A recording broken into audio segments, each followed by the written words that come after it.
SST प्रमुख VV नेकनाळे, माझ्या अंडरखाली 5 जवान आणि मी एक आहे। आम्ही जे कर्नाटकामधून महाराष्ट्रामध्ये जे काही अवैध वस्तू येतात, दारू, सोनं, चांदी, गिफ्ट, अशा वस्तूला आम्ही बंधनकारक करून त्याचे व्हेरिफिकेशन करून पुढे सोडतो आणि गाडी डिगीसहित पूर्ण तपासून पथकानिशा निशा करून जातो। इतर जर दारू आली तर आम्ही एक्साइज ड्युटीला हे करतो। जर अजून काही अवैध असेल गुटखा बिटका तर पोलीसवाल्यांना आम्ही मदत घेऊन काम करत आहे।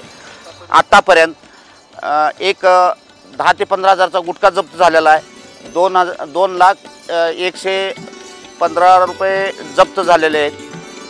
VP राठोड, प्रभारी निरीक्षक भरारी पथक, राज्य उत्पादन शुल्क, लातूर। एखादे मद्य वगैरे लिकर वगैरे जात असेल, बॉटल वगैरे जात असेल, काय इथं जात असेल तर आम्ही चेक करतो।